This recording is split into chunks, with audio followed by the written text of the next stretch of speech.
Hello everyone, welcome back. Last lecture में जहाँ पर हमने बात कंप्लीट की थी अपनी, ये क्वेश्चंस दिए थे आपको हाइब्रिडेशन निकालने के लिए। अभी हमने इसके आंसर लिख दिए हैं हाइब्रिडेशन। और लास्ट लेक्चर में एक टेबल बनाया था कि डिफरेंट हाइब्रिडेशन में कितने लोन पेयर के साथ कौन सा शेप आता है मॉलिक्यूल का। तो अब इस आंसर में हमने क्या किया है, सेंट्रल एटम के अराउंड कितने लोन पेयर हैं, कहाँ लोन पेयर हैं, वो मैंने मेंशन कर दिया। जैसे यहाँ पर कोई भी लोन पेयर नहीं है सेंट्रल एटम के अराउंड, यहाँ कोई लोन पेयर नहीं है, यहाँ पर वन लोन पेयर है, one lone pair, two lone pair, one lone pair, इस तरीके से सारे केसेस में लिखा हुआ है। तो नंबर ऑफ लोन पेयर पता चल जा रहा है और हाइब्रिडेशन हमने बता दिया। आप उस टेबल को देख के बता सकते हैं कि इसका क्या शेप आएगा। तो हाइब्रिडेशन से ज्योमेट्री फिक्स हो जाती है। जैसे हम इसी केस की बात करें, ये sp3d है। sp3d में जो ज्योमेट्री आती है वो ट्राइगोनल बाइपिरामिडल होती है, वो फिक्स है। लेकिन अगर sp3d में 3 लोन पेयर आते हैं तो स्ट्रक्चर लीनियर आता है। ये टेबल में देखेंगे। इस तरीके से आप सबका स्ट्रक्चर भी लिख सकते हैं। आप एक बार इसको पॉज करके आंसर वेरीफाई कर लीजिए। जो आंसर आपका मिसमैच करेगा उसके बारे में हम डिस्कशन करेंगे। उसके क्वेश्चंस आप पूछिए और हम बताएंगे।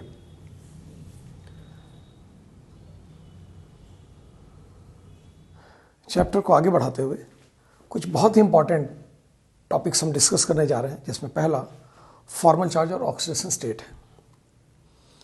देखिए, फॉर्मल चार्ज का जो कंसेप्ट है वो सिर्फ कोवेलेंट कंपाउंड्स में आता है, और ऑक्सीडेशन स्टेट का कंसेप्ट जो है वो कोवेलेंट और आयनिक दोनों तरीके के कंपाउंड्स में आता है। ऑक्सीडेशन स्टेट इस चैप्टर का हिस्सा नहीं है, लेकिन फॉर्मल चार्ज से कंपेयर करके हम इसको पढ़ा दे रहे हैं। Oxidation state redox reaction chapter में दोबारा आएगा और डिटेल के साथ आएगा। जैसा कि हमने कहा, फॉर्मल चार्ज का कंसेप्ट सिर्फ कोवेलेंट कंपाउंड्स में आता है। ऑक्सीडेशन स्टेट का कंसेप्ट आयनिक और कोवेलेंट दोनों में आता है, लेकिन यहां पर हम कोवेलेंट कंपाउंड में ऑक्सीडेशन स्टेट देखने जा रहे हैं। कोवेलेंट बॉन्ड क्या होता है?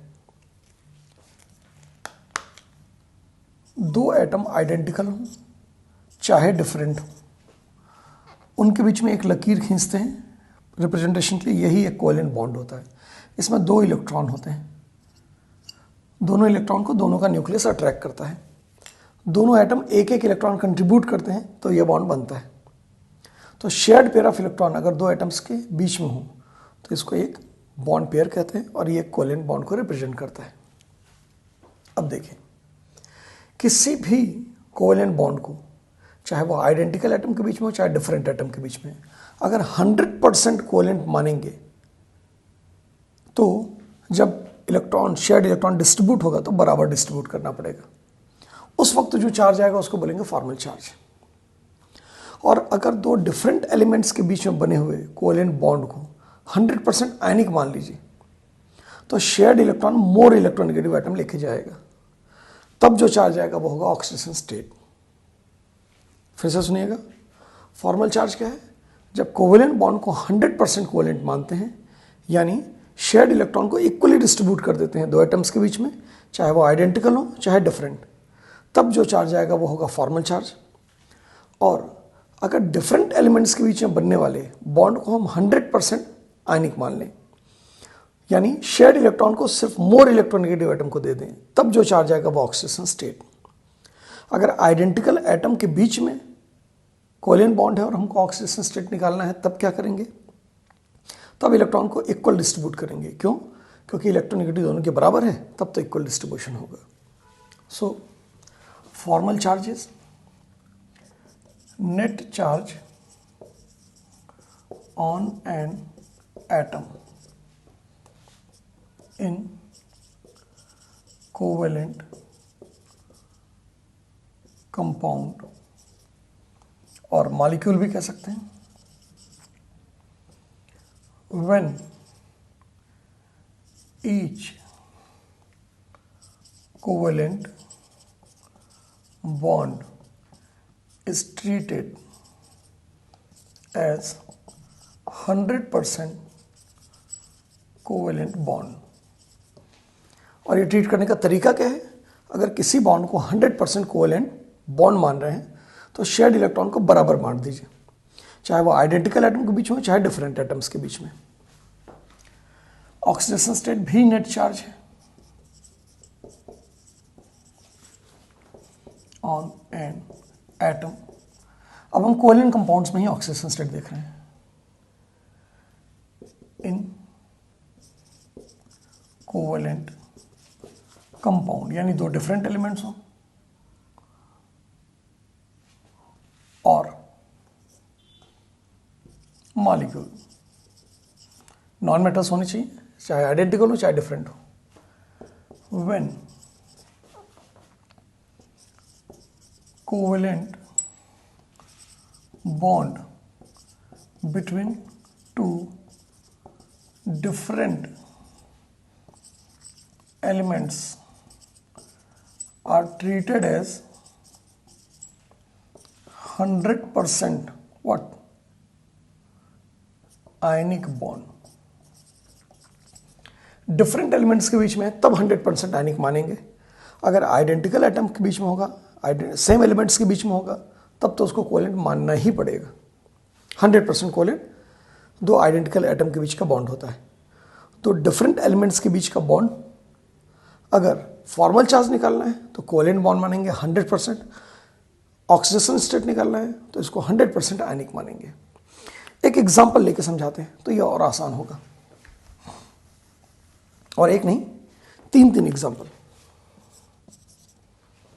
हाइड्रोजन मॉलिक्यूल है, क्लोरीन मॉलिक्यूल है, HCl मॉलिक्यूल भी है, कंपाउंड भी है। कंपाउंड टर्म कब इस्तेमाल करते हैं? जब एक से ज्यादा एलिमेंट हो किसी भी फार्मूला में, वो चाहे सब नॉन मेटल के हों चाहे सब मेटल के हों। सिर्फ सब मेटल का तो कोई कंपाउंड बनेगा भी नहीं, तो यहां पर सिर्फ नॉन मेटल का, तो ये कोवेलेंट कंपाउंड हो गया। अगर एक मेटल होता है, एक नॉन मेटल Na और Cl, तो वो आयनिक कंपाउंड हो जाता है। तो कंपाउंड टर्म तभी इस्तेमाल किया जाता है जब दो डिफरेंट एलिमेंट्स हों, चाहे सिर्फ नॉन मेटल के चाहे मेटल और नॉन मेटल के। मॉलिक्यूल कब इस्तेमाल करते हैं? जब सिर्फ नॉन मेटल कंबाइन करें। तो यहाँ सिर्फ नॉन मेटल है, मॉलिक्यूल है, सिर्फ नॉन मेटल है, ये मॉलिक्यूल है। यहाँ पर सिर्फ नॉन मेटल है तो ये भी मॉलिक्यूल है। This is molecule of compound and these are molecule of element. यहाँ पर सिंगल बॉन्ड है, यहाँ पर भी सिंगल बॉन्ड है, यहाँ पर भी सिंगल बॉन्ड है। हाइड्रोजन के वैलेंस शेल में एक इलेक्ट्रॉन था, उसने शेयरिंग में दे दिया, तो 2 इलेक्ट्रॉन की शेयरिंग, दोनों एटम एक एक कंट्रीब्यूट कर रहे हैं। क्लोरीन के वैलेंस शेल में 7 इलेक्ट्रॉन होता है, एक बॉन्ड में जाने के बाद 6 यानी 3 पेयर ऑफ इलेक्ट्रॉन बचेगा। Same is the case for another chlorine. Hydrogen ने 1 इलेक्ट्रॉन शेयरिंग में दे दिया, क्लोरीन ने 1 दिया और 6 बच गए इसके पास, 3 पेयर। अब जरा गौर से देखिएगा, अगर फॉर्मल चार्ज आपको निकालना है तो आइडेंटिकल एटम के बीच में बॉन्ड बने चाहे डिफरेंट एलिमेंट्स के बीच में, किसी भी कोवेलेंट बॉन्ड को 100% कोवेलेंट मानना है। तो शेयर्ड इलेक्ट्रॉन को बराबर डिस्ट्रीब्यूट करेंगे, दोनों HH को 1-1 इलेक्ट्रॉन मिल गया। बॉन्ड से दोनों क्लोरीन को 1-1 इलेक्ट्रॉन मिलेगा और 6 इलेक्ट्रॉन यानी 3 पेयर पहले से इसके पास मौजूद थे। यहाँ पर बॉन्ड से हाइड्रोजन और क्लोरीन को 1-1 इलेक्ट्रॉन मिलेगा और क्लोरीन के पास 6 इलेक्ट्रॉन पहले से था। अब जरा गौर से देखिए, हाइड्रोजन और क्लोरीन के वैलेंस शेल में 1 और 7 इलेक्ट्रॉन होते हैं रेस्पेक्टिवली, और अभी भी हैं, यानी हाइड्रोजन और क्लोरीन ने कहीं कोई इलेक्ट्रॉन लॉस गेन नहीं किया, तो इनका जो फॉर्मल चार्ज आएगा वो सब 0-0 आएगा। H2, Cl2 और HCl तीनों में हाइड्रोजन और क्लोरीन सब फॉर्मल चार्ज 0 है। ऑक्सीडेशन स्टेट,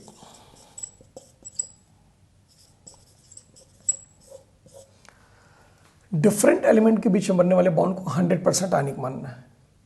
तो ये डिफरेंट एलिमेंट है, 100% आयनिक। क्लोरीन मोर इलेक्ट्रोनेगेटिव है, तो शेयर्ड इलेक्ट्रॉन दोनों क्लोरीन को दे देंगे, उसमें से एक हाइड्रोजन का इलेक्ट्रॉन एक क्लोरीन का। जब सारे इलेक्ट्रॉन क्लोरीन के पास जाएगा तो हाइड्रोजन के पास कुछ नहीं बचेगा और क्लोरीन के वैलेंस शेल में 8 इलेक्ट्रॉन हो जाएंगे। 6 पहले से थे, 2 और हो गए, 8 हो गया।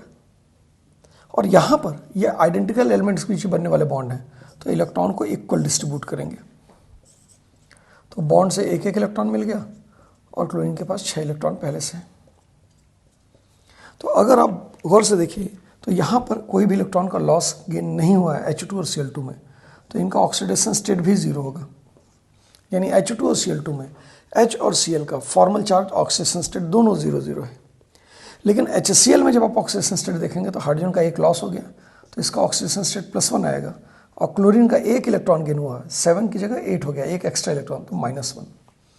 तो HCl में फॉर्मल चार्ज और ऑक्सीडेशन स्टेट बदल गया, जबकि H2 और Cl2 में नहीं बदला। इसका मतलब फॉर्मल चार्ज और ऑक्सीडेशन स्टेट सेम प्रॉपर्टीज़ नहीं है, ये डिफरेंट प्रॉपर्टीज़ हैं। एक सिंपल सा एग्जांपल हमने समझा दिया, और आगे इसके और भी एग्जांपल कई जगह पे आएंगे, तो इसमें क्लैरिटी और बढ़ती जाएगी। इसकी क्लैरिटी को और बढ़ाने के लिए हम अगला टॉपिक डिस्कस करते हैं, वहाँ पर भी फॉर्मल चार्ज का कंसेप्ट डिटेल में आएगा। तो नेक्स्ट टॉपिक हमारा है कोऑर्डिनेट, कोवेलेंट और डेटिव बॉन्ड। ये भी आपने सुन रखा होगा, फिर भी हम इसको पूरी डिटेल में ही बताने जा रहे हैं। दो एटम के बीच में अगर बॉन्ड बनता है, कोवेलेंट बॉन्ड, एक कोवेलेंट बॉन्ड, तो पहला बॉन्ड सिग्मा बॉन्ड होता है और उसमें दोनों एक एक इलेक्ट्रॉन कंट्रीब्यूट करते हैं। दूसरा बॉन्ड पाई बॉन्ड बनता है, दोनों एक एक इलेक्ट्रॉन कंट्रीब्यूट करते हैं। इसका मतलब दो एटम के बीच में बनने वाले एक बॉन्ड को एक लकीर से दिखाया जाता है, उस लकीर में 2 इलेक्ट्रॉन होते हैं और दोनों एटम एक एक इलेक्ट्रॉन कंट्रीब्यूट करते हैं।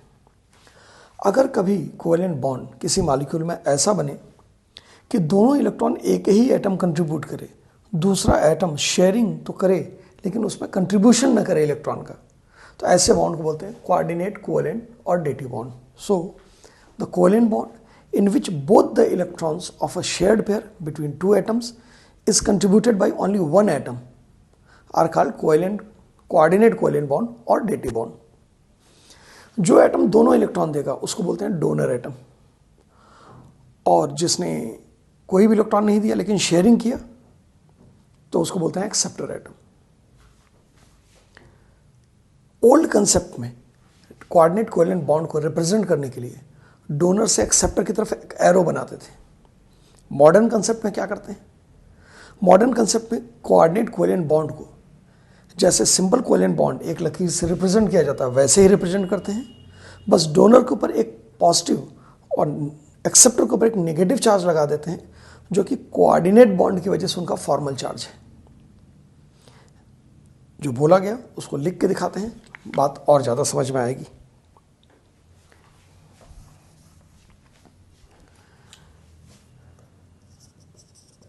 पहला, इन ओजोन। ओजोन क्या है? 3 ऑक्सीजन एटम का एक मॉलिक्यूल है। हम इसको समझते हैं कि O2 और O कंबाइन करके O3 बना रहे हैं। O2 में ऑक्सीजन ऑक्सीजन के बीच में डबल बॉन्ड है। ऑक्सीजन के वैलेंस शेल में 6 इलेक्ट्रॉन होते हैं, 2 इलेक्ट्रॉन बॉन्ड में चले गए तो बचा 4, यानी 2 लोन पेयर। दूसरे ऑक्सीजन की भी यही कंडीशन होगी। 2 इलेक्ट्रॉन यानी 4 इलेक्ट्रॉन टोटल शेयरिंग में आए हैं। दोनों ऑक्सीजन ने 2 इलेक्ट्रॉन कंट्रीब्यूट किया है। ये चारों इलेक्ट्रॉन दोनों के ऑक्टेट में काउंट किए जाएंगे। तो 2 बॉन्ड से 4 इलेक्ट्रॉन, 4 इसके पास है, ऑक्टेट कंप्लीट। 2 बॉन्ड से 4 इलेक्ट्रॉन, 4 इसके पास है, ऑक्टेट कंप्लीट। दोनों ऑक्सीजन का octet complete. Oxygen second period का एलिमेंट है, 8 से ज़्यादा इलेक्ट्रॉन नहीं रख सकता। ऑक्सीजन सेकेंड पीरियड का एलिमेंट है और 8 से ज़्यादा इलेक्ट्रॉन नहीं रख सकता। तो क्या ये और बॉन्ड बनाएगा? यस। जब बॉन्ड बनाएगा तो ये शेयरिंग में इलेक्ट्रॉन देगा तो, लेकिन उसके बदले में लेगा नहीं इलेक्ट्रॉन, यानी कंट्रीब्यूट करेगा, शेयर करेगा, लेकिन उसके बदले में एक्सेप्ट नहीं करेगा। इस ऑक्सीजन की बात देखें, ये एटम है, इसके पास 6 इलेक्ट्रॉन है। ये शेयरिंग के लिए तैयार है, देने के लिए तैयार है, लेने के लिए भी, लेकिन ये शेयरिंग में कंट्रीब्यूट तो कर सकता है। ऑक्सीजन मॉलिक्यूल का एटम कंट्रीब्यूट तो कर सकता है, लेकिन एक्सेप्ट नहीं कर सकता। तो इनके बीच में हम एक बॉन्ड बनाते हैं। हम क्या बनाएंगे? ये खुद ही बनाता है। ये शेयर्ड इलेक्ट्रॉन इन दोनों के बीच में आ जाएंगे और दोनों उसको शेयर करेंगे। तो यहां पर O है, डबल बॉन्ड O।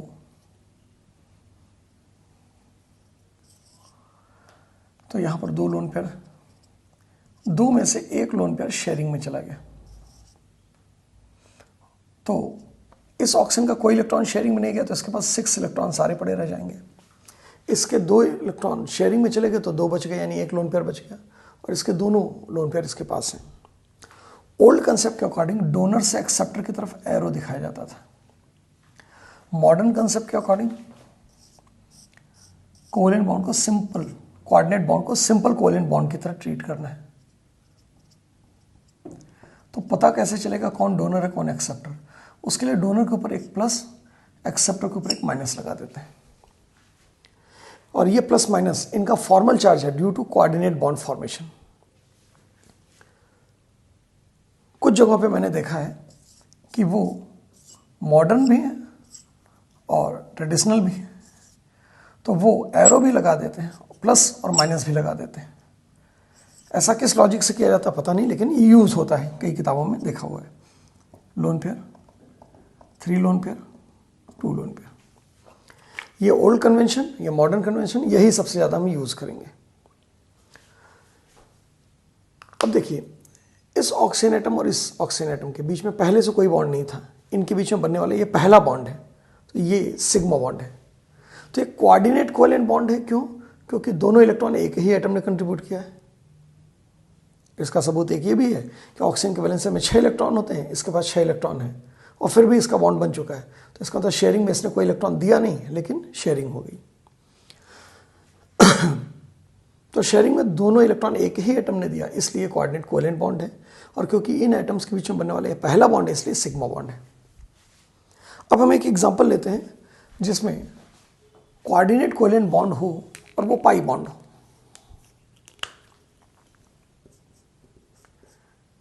इन CO, carbon monoxide. Carbon monoxide में कार्बन के वैलेंस शेल में 4 इलेक्ट्रॉन है।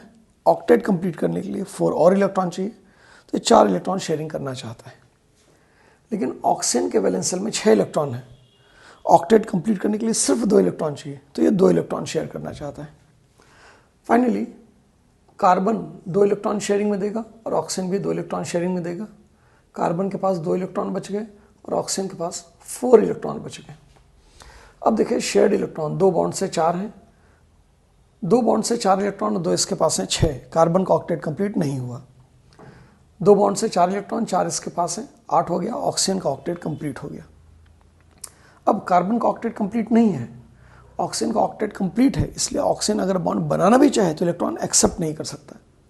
तो अब कार्बन का ऑक्टेट कंप्लीट करने के लिए ऑक्सीजन अपना एक इलेक्ट्रॉन पेयर, जिसको बोलते हैं लोन पेयर या अनशेयर्ड पेयर, वो शेयरिंग में कंट्रीब्यूट कर देगा। 2 इलेक्ट्रॉन से एक बॉन्ड बनेगा कार्बन ऑक्सीजन के बीच में। ये 2 इलेक्ट्रॉन जो आ रहे हैं उसको दोनों शेयर करेंगे, लेकिन कंट्रीब्यूट सिर्फ एक एटम कर रहा है, तो इसको बोलते हैं कोऑर्डिनेट कोवेलेंट बॉन्ड या डेटिव बॉन्ड। ओल्ड कंसेप्ट के अकॉर्डिंग कार्बन ऑक्सीजन के ट्रिपल बॉन्ड बना और एक एरो लगाते हैं ऑक्सीजन से कार्बन की तरफ। क्यों? क्योंकि ऑक्सीजन डोनर है और कार्बन एक्सेप्टर।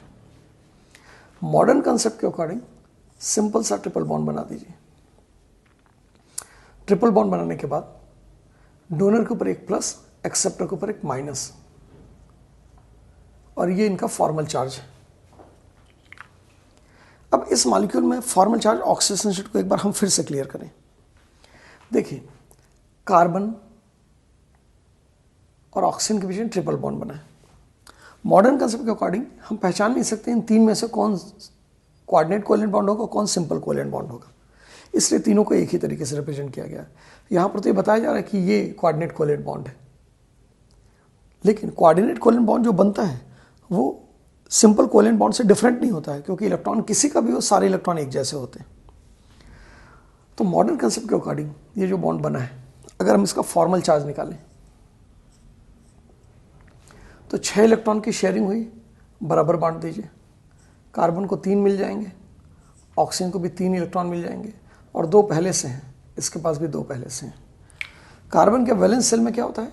4 इलेक्ट्रॉन, अभी कितना है? 5 है। एक गेन किया तो इसका -1 चार्ज। ऑक्सीजन के वैलेंस शेल में होता है 6 इलेक्ट्रॉन, अभी 5 हैं, एक लॉस किया तो +1 चार्ज। यही इनका फॉर्मल चार्ज है, जो कि हमने फॉर्मूले में, स्ट्रक्चर में लिखा हुआ था। अगर इन्हीं का ऑक्सीडेशन स्टेट निकालना है तो ये 2 डिफरेंट एलिमेंट्स हैं, इनके शेयर्ड इलेक्ट्रॉन को मोर इलेक्ट्रोनेगेटिव एटम को दे देंगे। इसका मतलब 100% आयनिक मानेंगे, और आयनिक मानने पर इलेक्ट्रॉन का लॉस कौन करता है? Less electronegative element. गेन कौन करता है? More electronegative element. तो 6 इलेक्ट्रॉन पूरा ऑक्सीजन को दे दीजिए, तो कार्बन के पास सिर्फ 2 इलेक्ट्रॉन बचेंगे, ऑक्सीजन के पास बॉन्ड से 6 इलेक्ट्रॉन आ जाएंगे और 2 पहले से थे। अब देखिए कार्बन के वैलेंस शेल में 4 होते हैं, अभी 2 हैं तो 2 का लॉस हुआ, तो +2 इसका ऑक्सीडेशन स्टेट है। ऑक्सीजन के वैलेंस शेल में 6 होते हैं, अभी 8 हैं, 2 का गेन हुआ तो -2, यानी कार्बन मोनोऑक्साइड में कार्बन और ऑक्सीजन का फॉर्मल चार्ज -1 और +1 है, जबकि ऑक्सीडेशन स्टेट +2 कार्बन का है और ऑक्सीजन का -2। तो देखिए क्वेश्चन कितना इंपॉर्टेंट, अच्छा क्वेश्चन है, लेकिन ऑक्सीडेशन स्टेट रिडॉक्स में पढ़ाया जाता है, फॉर्मल चार्ज यहाँ पर पढ़ाया जाता है। फॉर्मल चार्ज की और भी डिटेल्स हम देखेंगे, लेकिन हमारा यहाँ पर्पस था कोऑर्डिनेट कोवेलेंट बॉन्ड या डीटी बॉन्ड। पहले एग्जाम्पल में कोऑर्डिनेट कोवेलेंट बॉन्ड जो बना था वो उन एटम्स के बीच में बनने वाला पहला बॉन्ड था, इस वजह से ये सिग्मा बॉन्ड था। दूसरे एग्जाम्पल में कार्बन ऑक्सीजन ऑलरेडी जुड़े हुए थे, फिर इनके बीच में कोऑर्डिनेट कोवेलेंट बॉन्ड बना, इसलिए ये पाई बॉन्ड है। यानी कोऑर्डिनेट कोवेलेंट बॉन्ड सिग्मा भी हो सकता है और पाई भी, depending upon whether this is the first bond between these two atoms और एनी अदर बॉन्ड। अब एक और बहुत इंपॉर्टेंट कंसेप्ट हम बात करने जा रहे हैं, बैक बॉन्डिंग। ये टर्म सुना होगा, क्या होता है एग्जैक्टली समझने की कोशिश कीजिएगा। बैक बॉन्डिंग क्या होता है? Pi coordinate covalent bond. हर पाई बॉन्ड बैक बॉन्ड नहीं होता है, हर कोऑर्डिनेट कोवेलेंट बॉन्ड भी बैक बॉन्ड नहीं होता है, लेकिन हर कोऑर्डिनेट कोवेलेंट बॉन्ड जो पाई बॉन्ड है वो बैक बॉन्ड है। जैसे ओजोन में जो कोऑर्डिनेट कोवेलेंट बॉन्ड है वो सिग्मा बॉन्ड है, इसलिए बैक बॉन्ड नहीं है। लेकिन कार्बन मोनोऑक्साइड में कोऑर्डिनेट कोवेलेंट बॉन्ड एक पाई बॉन्ड है, इसलिए एक बैक बॉन्ड है। बैक बॉन्ड का कंसेप्ट ये है कि 2 एटम जो ऑलरेडी जुड़े हुए थे उनके बीच में एक और बॉन्ड बना और इलेक्ट्रॉन एक ही एटम ने दिया, इसका मतलब कोऑर्डिनेट कोवेलेंट बॉन्ड है। पहचानते कैसे हैं किसी कंपाउंड में बैक बॉन्डिंग होगी कि नहीं, बैक बॉन्ड बनेगा कि नहीं बनेगा? Formed when 2 atoms are covalently bonded, यानी पहले से जुड़े हुए हैं, and one of them possess what? Lone pair. While lone pair का मतलब unshared electron pair, while another one have a vacant orbital.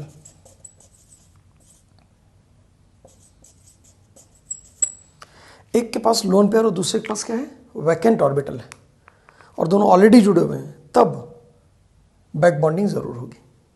जैसे कार्बन मोनोऑक्साइड में अगर हम कार्बन का इलेक्ट्रॉनिक कन्फिग्रेशन देखते हैं तो हीलियम के बाद 2s2 2p2, ये इसका वैलेंस शेल है। s में 1 ऑर्बिटल, इसमें 2 इलेक्ट्रॉन, p में 3 ऑर्बिटल और 2 इलेक्ट्रॉन। जब ये ऑक्सीजन के साथ बॉन्ड बनाता है तो इसको ऑक्टेट कंप्लीट करने के लिए 4 इलेक्ट्रॉन चाहिए, लेकिन अनपेयर्ड इलेक्ट्रॉन 2 ही। ऑक्सीजन की अगर बात करें तो ऑक्सीजन के पास भी 2p ऑर्बिटल होता है,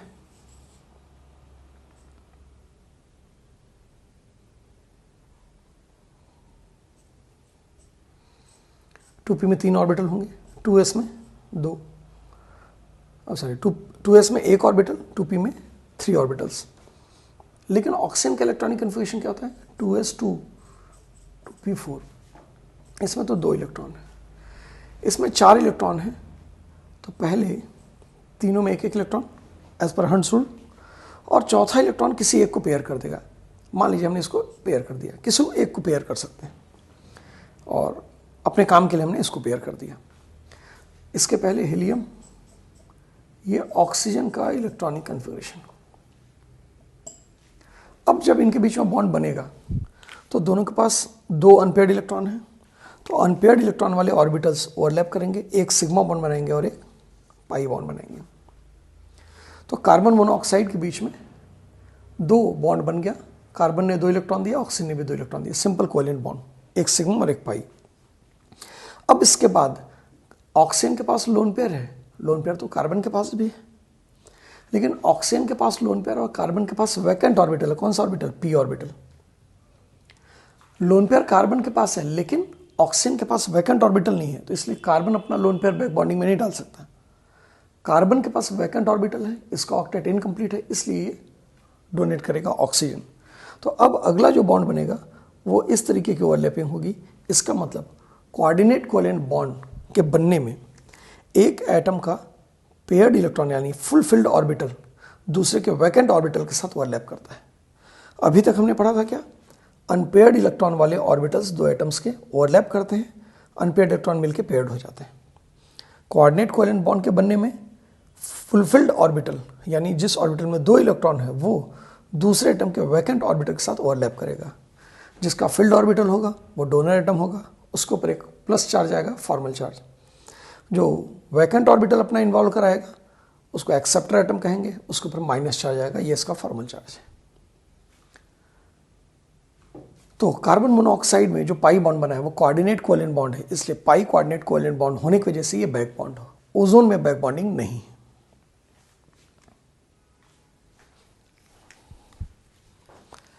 बैक बॉन्डिंग के कुछ और अच्छे एग्जाम्पल को लेते हुए हम formal charge coordinate covalent bond के कंसेप्ट को और आगे बढ़ाते हैं। तो देखिए, वो कहा जाता ना कि लोग बाँ आते गए और लोग साथ आते गए और कारवां बनता गया। तो हमने बात तो सिर्फ फॉर्मल चार्ज की शुरू की थी, अब फॉर्मल चार्ज के साथ कोऑर्डिनेट कोवेलेंट बॉन्ड का भी कंसेप्ट साथ साथ बढ़ रहा है। आगे इसमें एक और कंसेप्ट जुड़ जाएगा, रेजोनेंस का कंसेप्ट, और फिर तीनों concept coordinate covalent bond, back bonding, formal charge, resonance, सारा कंसेप्ट एक साथ चलता रहेगा।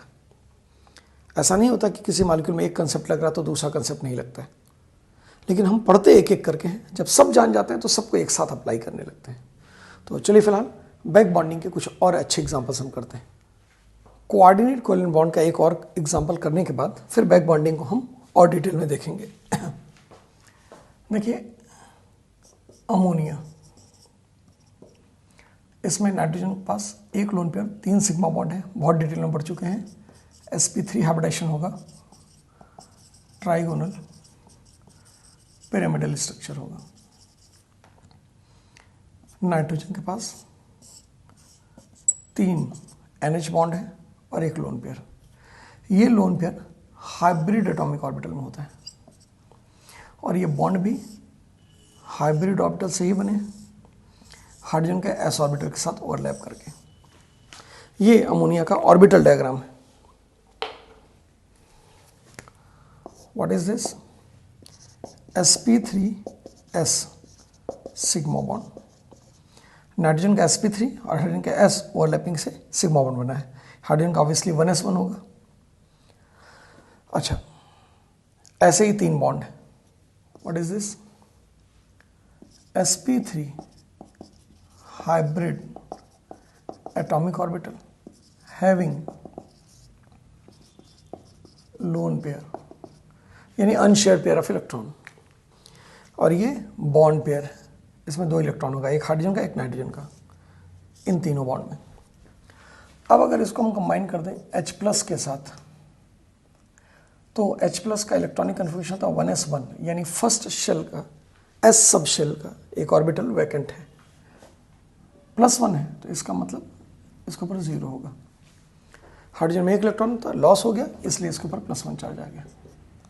अब हाइड्रोजन एटम का s ऑर्बिटल स्फेरिकल है, ये हाइड्रोजन प्लस, इसका वैकेंट s ऑर्बिटल है, तो इसके पास इलेक्ट्रॉन नहीं है बॉन्ड बनाने के लिए, फिर भी NH3H+ के साथ मिलके NH4+ बनाता है, आपने सुना होगा, अमोनियम आयन।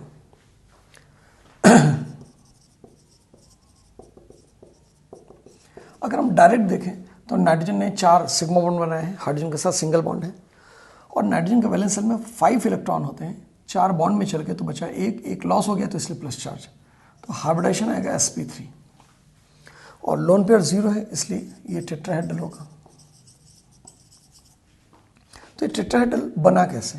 ये नाइट्रोजन है, 1 2 3 एंड 4,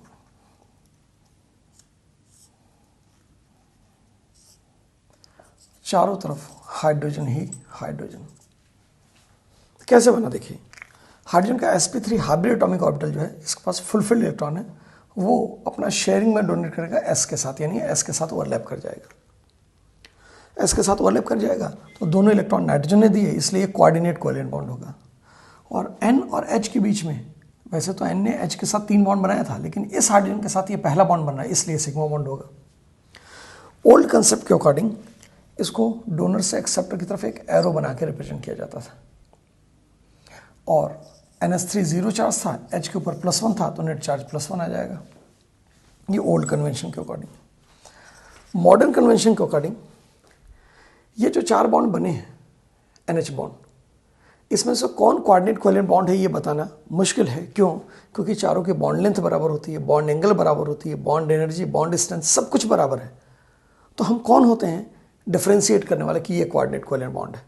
हो सकता है ये सिंपल कोवैलेंट बॉन्ड और ये कोऑर्डिनेट कोवैलेंट बॉन्ड हो। इसलिए मॉडर्न कंसेप्ट में इसको सारे बॉन्ड्स को एक ही तरीके से रिप्रेजेंट किया जाता है। तो पता कैसे चलेगा कौन सा कोऑर्डिनेट कोवैलेंट बॉन्ड है? ये पता चल ही नहीं सकता, इसीलिए सबको एक तरीके से दिखाया गया। लेकिन नाइट्रोजन डोनर एटम है, तो डोनर के ऊपर एक प्लस चार्ज लगा देंगे। पहले नाइट्रोजन न्यूट्रल था, तो इसलिए प्लस चार्ज इसके ऊपर आ गया। एक्सेप्टर H+ है, H+ के ऊपर जब एक नेगेटिव चार्ज आएगा तो प्लस और माइनस मिलकर न्यूट्रल हो जाएगा, इसलिए हाइड्रोजन के ऊपर कोई चार्ज नहीं होगा। और अमोनियम आयन का जो चार्ज है वो एक्चुअली हाइड्रोजन का नहीं है, वो नाइट्रोजन का फॉर्मल चार्ज है। तो अब इस बात को देख लीजिए ढंग से। ये कोऑर्डिनेट कोवैलेंट बॉन्ड का एक नया एग्जांपल था, जो सिग्मा बॉन्ड भी है। तो ये बैक बॉन्डिंग का केस नहीं है, क्योंकि नाइट्रोजन और हाइड्रोजन जिनके बीच में कोऑर्डिनेट कोवैलेंट बॉन्ड बन रहा है वो पहले से जुड़े हुए नहीं है। अब हम बैक बॉन्डिंग का एक और एग्जांपल लेते हैं, कोऑर्डिनेट कोवैलेंट बॉन्ड को और आगे बढ़ाते हैं। बैक बॉन्डिंग का अगला एग्जांपल जो हम करने जा रहे हैं, बोरॉन ट्राइफ्लोराइड।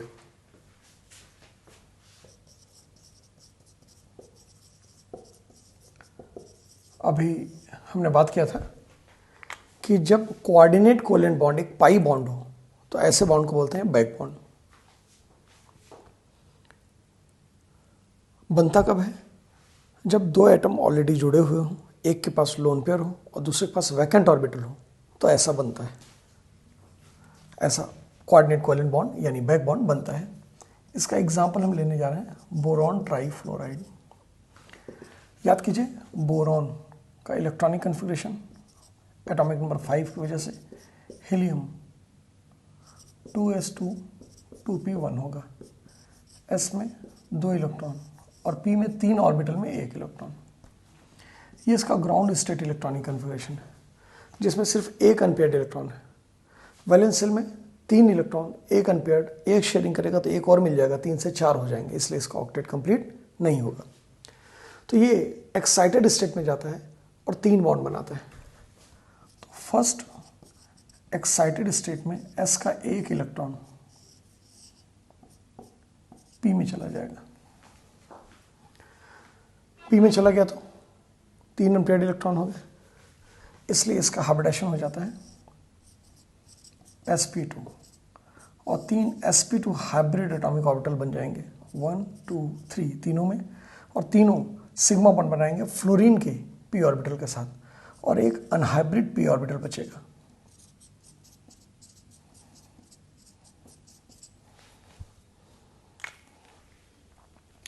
तो ये सिर्फ बोरॉन का किस्सा है। Hybrid atomic orbitals forms sigma bond with 2p orbital of fluorine in boron trifluoride। अगर बोरॉन ट्राइक्लोराइड लेंगे तो 2p की 3p ऑर्बिटल आएगा, लेकिन तरीका वही रहेगा बॉन्ड बनाने का। And this is vacant p atomic orbital. अब अगर हम फ्लोरीन का बात करें, हर फ्लोरीन 3 फ्लोरीन तीनों एक जैसे होंगे एटॉमिक नंबर 9 के साथ। हीलियम 2s2 2p5, s में 1 ऑर्बिटल 2 इलेक्ट्रॉन, p में 3 ऑर्बिटल हैं 5 इलेक्ट्रॉन, तो 2 पेयर और 1 अनपेयर्ड इलेक्ट्रॉन होगा। यही जो अनपेयर्ड इलेक्ट्रॉन वाला p ऑर्बिटल है, ये sp2 हाइब्रिड एटॉमिक ऑर्बिटल के साथ ओवरलैप करके सिग्मा बॉन्ड बनाएगा, forms sigma bond with sp2 hybrid atomic orbital of boron atom in boron trifluoride. ये तो इसका ऑर्बिटल का डिटेल हो गया। अब हम इसका स्ट्रक्चर का बनाएं तो बोरॉन के साथ 3 फ्लोरीन जोड़ रहे हैं। sp2 हाइब्रिडेशन है, ट्राइगोनल प्लेनर स्ट्रक्चर आएगा, तीनों फ्लोरीन बोरॉन एक ही प्लेन पर है। हर फ्लोरीन के पास 3 लोन पेयर होगा क्योंकि वैलेंस शेल में 7 इलेक्ट्रॉन होते हैं। एक बॉन्ड में चला गया तो 6 इलेक्ट्रॉन बच गए। और बोरॉन के पास अभी हमने देखा एक वैकेंट p ऑर्बिटल है। p ऑर्बिटल डंबल शेप होता है, मॉलिक्यूलर प्लेन के परपेंडिकुलर होगा। मॉलिक्यूलर प्लेन के एक लोब ऊपर रहेगा और एक नीचे रहेगा। अब जरा गौर से देखिए, 2 एटम जुड़े हुए हैं, एक के पास लोन पेयर है और एक के पास वैकेंट ऑर्बिटल है, तो यहाँ पर कोऑर्डिनेट कोवेलेंट बॉन्ड बनेगा। इसका ऑक्टेट इनकम्प्लीट है, इसके पास इलेक्ट्रॉन नहीं है, तो ये एक्सेप्टर होगा, फ्लोरीन डोनर होगा। सवाल ये कौन सा फ्लोरीन?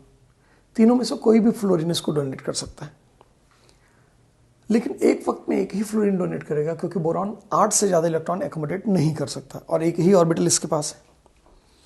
तो हमने एक बार एक डेटी बॉन्ड बनाया, ये अब हम एरो से दिखा रहे हैं ओल्ड कन्वेंशन के अकॉर्डिंग। तो ये डोनर है और ये एक्सेप्टर है, लेकिन हम डेटी बॉन्ड इन दोनों फ्लोरीन से भी बना सकते हैं। तो हमारे पास एक स्ट्रक्चर ऐसा भी आएगा,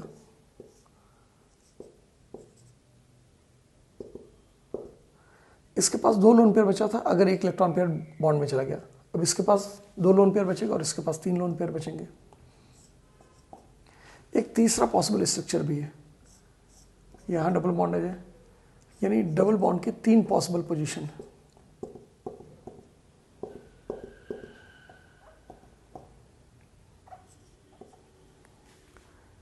अब देखिए, ये 3 हाइपोथेटिकल स्ट्रक्चर्स होते हैं, इनमें से कोई भी एक सही स्ट्रक्चर नहीं है। क्यों सही नहीं है? अगर इसको सही मानेंगे तो एक डबल बॉन्ड है, 2 सिंगल, तो डबल बॉन्ड स्ट्रांग होता है तो छोटा होना चाहिए और 2 सिंगल बॉन्ड बड़े होने चाहिए।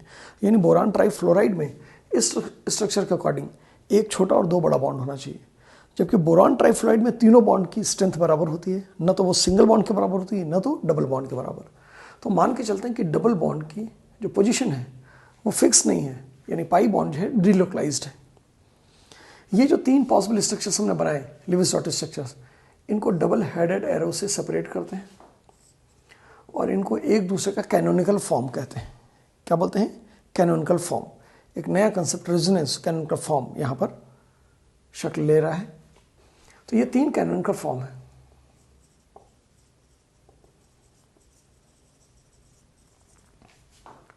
बोरॉन ट्राइफ्लोराइड, फर्स्ट, सेकेंड और थर्ड। अगर आप देखें तो ऐसा लगेगा इस मॉलिक्यूल को रोटेट कर दीजिए तो ये बन जाएगा, इसको रोटेट कीजिए ये बन जाएगा, लेकिन एक्चुअली कैनोनिकल फॉर्म जब बनाया जाता है तो सिर्फ इलेक्ट्रॉन की पोजीशन बदली जाती है, मॉलिक्यूल की, एटम्स की पोजीशन चेंज नहीं की जाती, मॉलिक्यूल को रोटेट नहीं किया जाता है। तो रोटेट करके एक जैसा लगेगा, लेकिन रोटेट किया नहीं गया है। इसका मतलब अगर ये फर्स्ट फ्लोरीन है तो इसको भी फर्स्ट फ्लोरीन कहेंगे, इसको भी फर्स्ट फ्लोरीन कहेंगे। इसका एक इलेक्ट्रॉन पेयर बॉन्ड में आ गया और ये शेयर्ड पेयर फ्लोरीन के पास चला जाएगा, तो ये स्ट्रक्चर बनेगा। फिर इसके पास 3 लोन पेयर है, ये एक बॉन्ड में डाल दे और ये एक पेयर फ्लोरीन के पास चला जाए, तो ये स्ट्रक्चर बनेगा। एक्चुअल स्ट्रक्चर जो होता है उन तीनों का हाइब्रिड माना जाता है, यानी मिक्स्ड फॉर्म माना जाता है, जिसको बोलते हैं रेजोनेंस हाइब्रिड।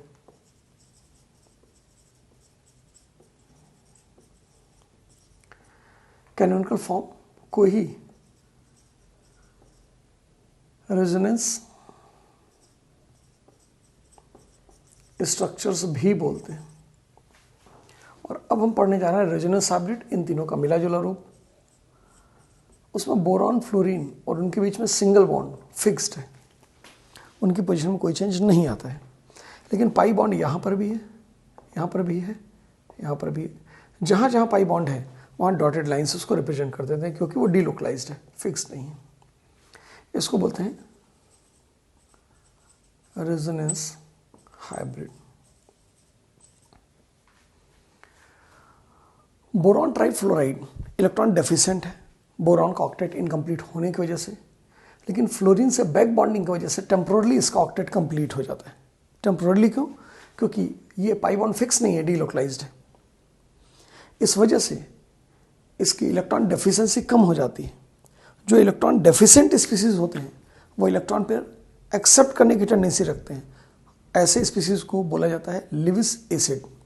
तो बोरॉन ट्राइफ्लोराइड वैसा तो लिविस एसिड है, फिर भी फ्लोरीन से बैक बॉन्डिंग की वजह से इसकी लिविस एसिडिटी सप्रेस हो जाती है। लिविस एसिडिटी, बोरॉन हैलाइड्स के स्ट्रक्चर, ये पी ब्लॉक में और डिटेल में पढ़ा जाएगा। फिलहाल हम बैक बॉन्डिंग की बात कर रहे थे। उम्मीद है बैक बॉन्डिंग का कंसेप्ट क्लियर हो गया होगा। तो बैक बॉन्डिंग हमने दो एग्जाम्पल देखे, एक कार्बन मोनोऑक्साइड में और एक बोरॉन ट्राइफ्लोराइड में। अब जब नई बात शुरू हुई रेजोनेंस या रेजोनेंस हाइब्रिड, तो रेजोनेंस के कंसेप्ट को लेकर हम आगे बढ़ते हैं। रेजोनेंस क्या है? Resonance is the phenomenon in which structure of a molecule is represented by different structural formula in which the position of atoms are identical but the position of electrons are different. फिर से अपनी ज़बान में इसको समझते हैं। अगर हम किसी एक कंपाउंड का रिप्रेजेंटेशन एक से ज़्यादा स्ट्रक्चरल फार्मूले से करते हैं और उन स्ट्रक्चरल फार्मूले में एटम्स की पोजीशन एग्जैक्टली सेम रहे, इलेक्ट्रॉन की पोजीशन बदल जाए, तो इस फेनोमेनन को बोलते हैं रेजोनेंस। और जो डिफरेंट स्ट्रक्चर फार्मूला हम ड्रॉ करते हैं उनको कैनोनिकल फॉर्म या रेजोनेटिंग स्ट्रक्चर्स कहते हैं। उनमें से कोई भी structure exact representation actual molecule का नहीं देता है। अगर कोई भी एक स्ट्रक्चर एग्जैक्ट रिप्रेजेंटेशन दे सके तो एक से ज़्यादा स्ट्रक्चर बनाने की कोई ज़रूरत नहीं है।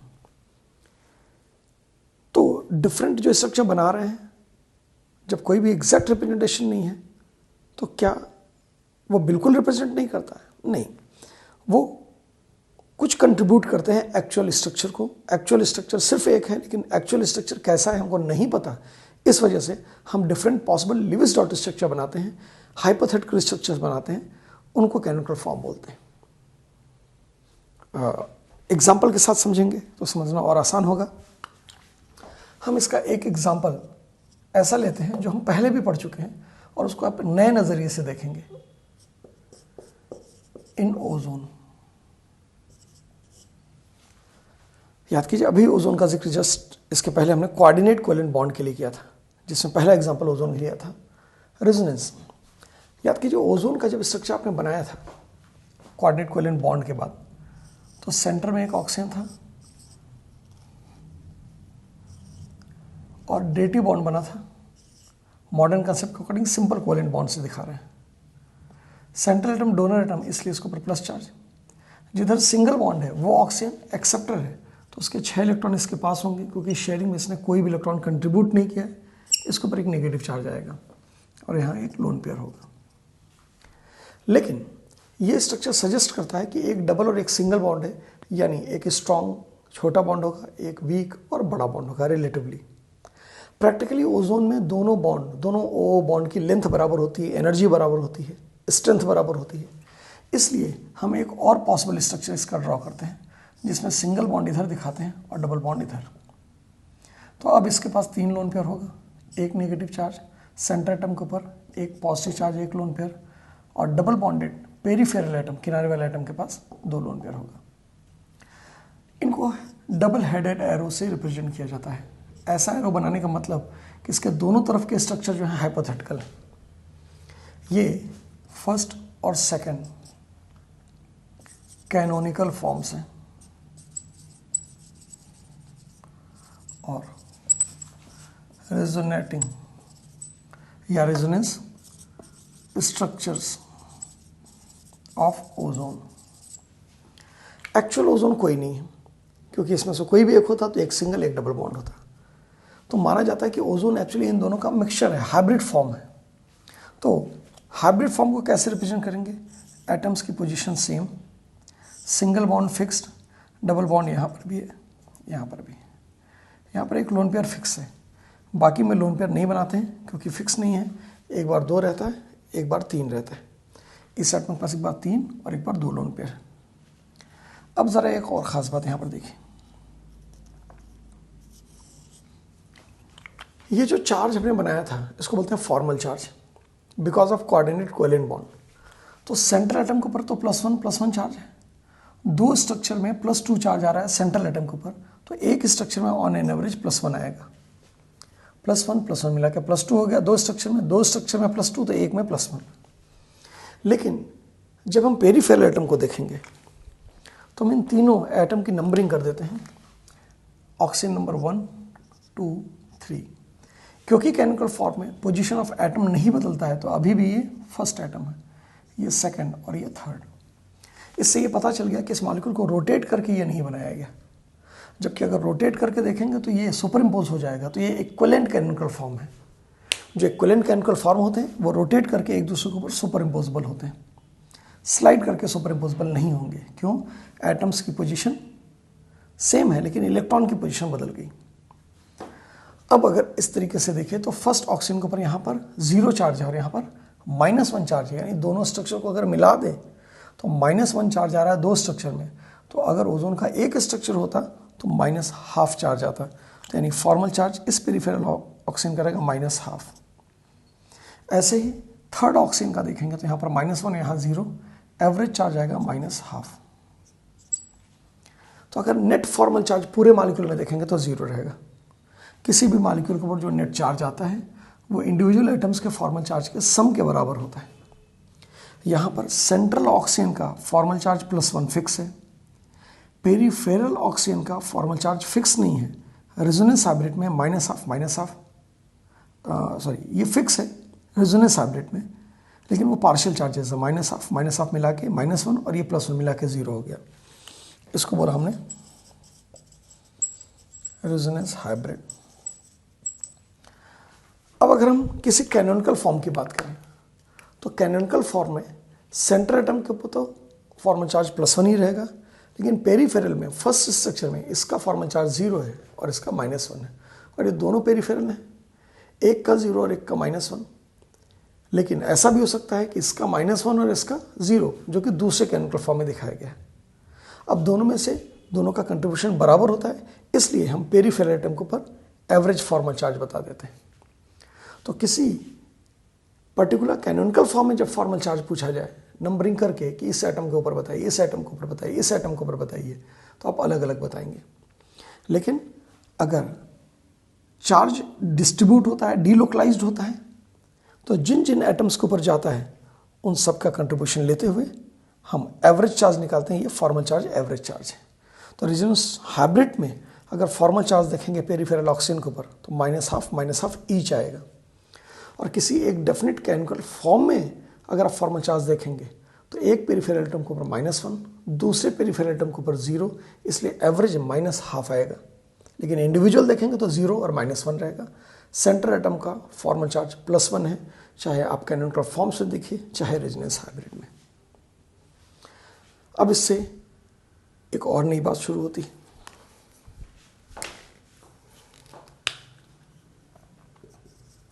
Bond order in resonance hybrid. देखिए, ये कैनोनिकल फॉर्म है, हाइपोथेटिकल लिविस डॉट स्ट्रक्चर है, नेचर में इनका कोई एग्जिस्टेंस नहीं होता है। नेचर में ओजोन जो मिलता है इन दोनों का हाइब्रिड माना जाता है। एक्चुअल ओजोन कैसा है अगर ये पता होता तो हमको 2 स्ट्रक्चर बनाने की ज़रूरत नहीं होती। तो इसलिए हम एक्चुअल मॉलिक्यूल को हाइब्रिड ऑफ कैनोनिकल फॉर्म्स मान के चलते हैं। इस तरीके से दोनों पेरिफेरल ऑक्सीजन के साथ सेंट्रल ऑक्सीजन का डबल बॉन्ड भी है, सिंगल बॉन्ड भी है, तो एवरेज जो बॉन्ड आएगा वो 1 और 2 के बीच में आएगा। So average number of bond report करते हैं और वही उसका बॉन्ड ऑर्डर कहा जाता है। बॉन्ड ऑर्डर का मतलब number of bonds between 2 atoms, लेकिन यहाँ पर 2 एटम्स के बीच में नंबर ऑफ बॉन्ड्स फिक्स नहीं है, डीलोकलाइज्ड है, इसलिए यहाँ पर हम एवरेज बॉन्ड ऑर्डर रिपोर्ट करते हैं। जैसे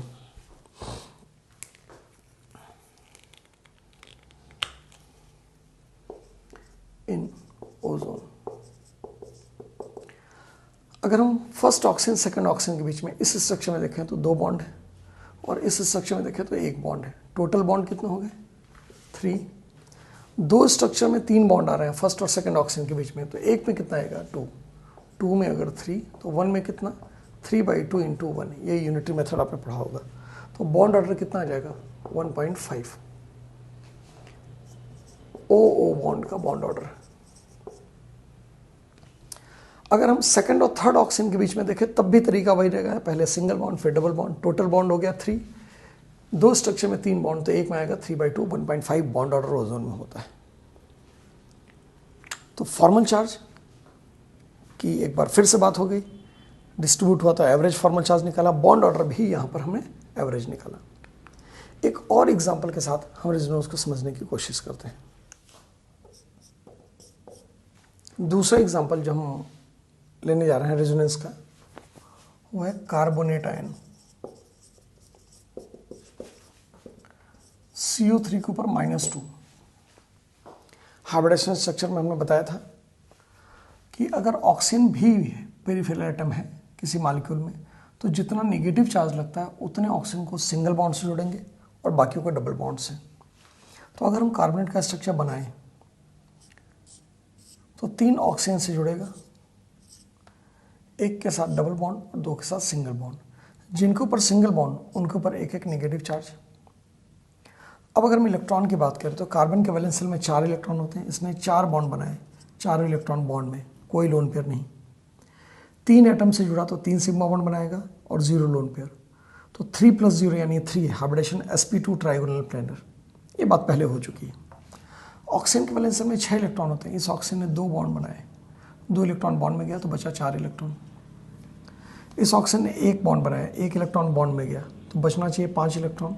1 2 3 4 5। एक नेगेटिव का मतलब 1 एक्स्ट्रा इलेक्ट्रॉन है, तो इसका मतलब 6 इलेक्ट्रॉन है इसके पास 3 पेयर के रूप में। ऐसा किस्सा इसका भी होगा, 3 पेयर ऑफ इलेक्ट्रॉन होंगे। 1 इलेक्ट्रॉन बॉन्ड में चल गया तो बचना 5 चाहिए था, 1 एक्स्ट्रा इलेक्ट्रॉन छठवां है, इस वजह से नेगेटिव चार्ज है। नेगेटिव चार्ज बनाना कंपलसरी है, इलेक्ट्रॉन वैलेंस शेल का बनाइए चाहे ना बनाइए। अब इस कार्बोनेट के 2 और पॉसिबल स्ट्रक्चर हैं और डबल बॉन्ड की पोजीशन बदल सकती है। ये स्ट्रक्चर एग्जैक्टली सही इसलिए नहीं है क्योंकि इसमें 1 डबल और 2 सिंगल बॉन्ड है, यानी ये सजेस्ट करता है कि 1 स्ट्रॉन्ग स्मॉलर बॉन्ड होगा और 2 वीकर लॉन्गर बॉन्ड होंगे।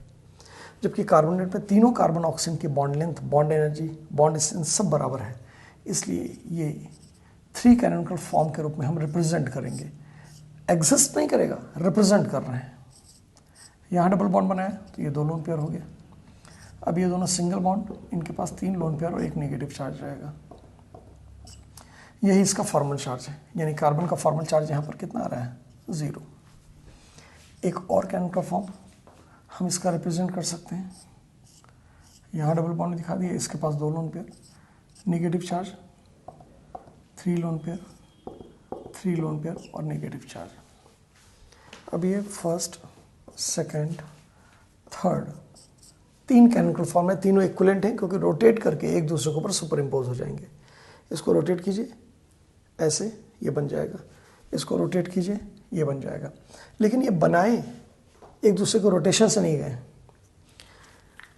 इसको रिप्रेजेंट करने के लिए हम तीनों पेरिफेरल ऑक्सीजन का नंबर कर दे रहे हैं 1 2 और 3।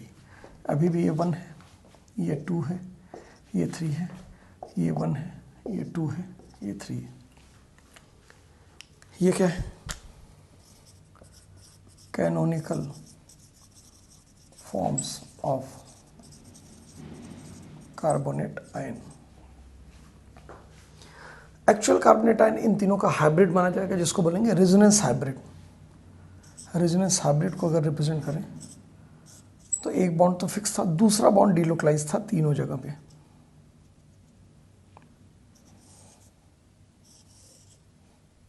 अब जरा गौर से देखिए, फर्स्ट ऑक्सीजन पे पहले स्ट्रक्चर में -1 चार्ज, फिर 0, फिर -1, यानी 3 स्ट्रक्चर बना और उसमें टोटल -2 चार्ज आया फर्स्ट ऑक्सीजन के ऊपर। तो एक ऑक्सीजन एक स्ट्रक्चर में कितना चार्ज रखेगा? -2/3। ये इसका एवरेज फॉर्मल चार्ज है ऑक्सीजन का। ऐसे ही आप सेकंड और थर्ड का भी निकालेंगे तो एवरेज फॉर्मल चार्ज जो आएगा -2/3। तो रेजोनेंस हाइब्रिड में हम एवरेज फॉर्मल चार्ज लिख दे रहे हैं -2/3। तीनों ऑक्सीजन का एवरेज फॉर्मल चार्ज -2/3 ऐड करेंगे तो टोटल -2 आएगा। तो हम ऐसा भी कर सकते हैं, यहाँ फॉर्मल चार्ज न दिखा के बाहर -2 चार्ज लगा दें, यानी जो कर सकते हैं वो करके दिखा देते हैं।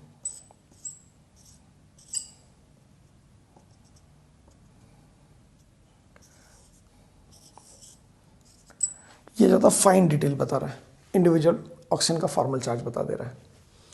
कार्बन के ऊपर कहीं कोई चार्ज नहीं है, तो फॉर्मल चार्ज कार्बन का कितना रहेगा, 0।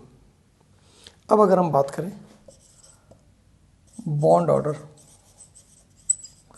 Of carbon oxygen bond in CO3-2, तो देखिए पहले ऑक्सीजन के साथ यहाँ पर एक बॉन्ड है, यहाँ पर 2 बॉन्ड है, यहाँ पर एक बॉन्ड है। 3 स्ट्रक्चर्स में 4 बॉन्ड बना है, तो एक स्ट्रक्चर में कितना बनेगा, 4/3। तो 4/3 हमने 3 कैनोग्राफॉर्म को यूज करके फर्स्ट ऑक्सीजन के साथ कार्बन का एवरेज बॉन्ड बताया है। ऐसे ही सेकंड और थर्ड का निकालेंगे तो यही वैल्यू आएगा। सो 4/3 that is 1.3 each, her carbon oxygen bond के लेंथ, बॉन्ड का ऑर्डर यही रहेगा। हम चाहे तो ये बॉन्ड ऑर्डर एक ही स्ट्रक्चर से, एक ही केमिकल फॉर्म से बता सकते हैं। ये फॉर्मल चार्ज भी हम एक ही केमिकल फॉर्म से बता सकते हैं, लेकिन वो तब जब तीनों केमिकल फॉर्म इक्विवेलेंट होंगे, जैसा अभी केस है, यानी एक दूसरे के ऊपर सुपर इम्पोजिबल है आफ्टर रोटेशन। हमने पहला केमिकल फॉर्म लिया, कार्बन ने 3 पेरिफेरल ऑक्सीजन के साथ 4 बॉन्ड बनाए। तो 3 के साथ अगर 4 बॉन्ड बना रहे हैं और डबल सिंगल की पोजीशन फिक्स नहीं है, तो हम बोलेंगे 3 ऑक्सीजन एटम के साथ 4 बॉन्ड, तो एक ऑक्सीजन के साथ 4/3 बॉन्ड, ये बॉन्ड ऑर्डर आ गया। और अगर हम चार्ज देखें, नेगेटिव चार्ज फिक्स नहीं है, डिलोकलाइज्ड है, लेकिन इतना फिक्स है कि 2 नेगेटिव चार्ज 3 ऑक्सीजन के ऊपर डिस्ट्रीब्यूट होगा। तो 3 ऑक्सीजन के ऊपर अगर -2 चार्ज डिस्ट्रीब्यूट हो रहा है, तो 1 ऑक्सीजन के ऊपर -2/3 ये चार्ज डिस्ट्रीब्यूट होगा। तो एवरेज निकालेंगे -2/3। तो इस तरीके से फॉर्मल चार्ज और बॉन्ड ऑर्डर हमने कैनोनिकल फॉर्म्स और रेजोनेंस हाइब्रिड में निकालना सीख लिया। इस तरीके से कई हम ऑक्सो एनायंस आपको दे रहे हैं, आप उसका प्रैक्टिस करके आइएगा। बॉन्ड ऑर्डर और formal charge, formal charge central atom peripheral atom दोनों का बताइएगा, क्योंकि कभी कभी सेंट्रल एटम का भी फॉर्मल चार्ज बड़ा इंपॉर्टेंट हो जाता है, वो नॉन जीरो आता है। तो हम कुछ एग्जांपल आपको देते हैं। NO2-, ClO2-, ClO3-, SO3-2, ClO4-, PO4, NO3-,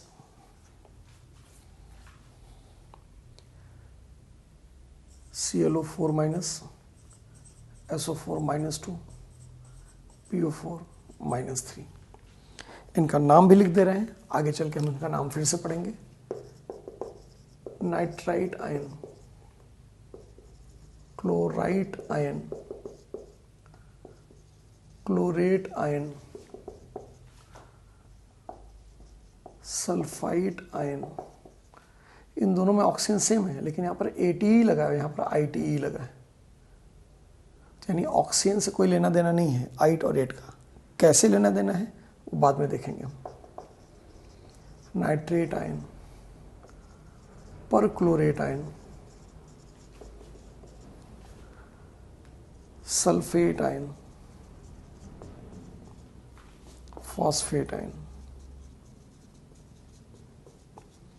इतने ऑक्सीजन आयन का bond order, formal charge. Bond order central atom और ऑक्सीजन के बीच का bond order, formal charge oxygen का भी और सेंट्रल एटम का भी, हर केस में आपको निकालना है। तो इसी के आंसर के साथ नेक्स्ट लेक्चर में हम रेजोनेंस को वाइंड अप करेंगे, और रेजोनेंस के बाद एक और इम्पॉर्टेंट नया कंसेप्ट नेक्स्ट लेक्चर में हम कंटिन्यू करेंगे। वो कंसेप्ट है बॉन्ड एंगल और बॉन्ड लेंथ का कंपैरिजन, जिसके ऊपर खूब सारे क्वेश्चन पूछे गए हैं एग्जाम में, आगे भी पूछे जाते रहेंगे।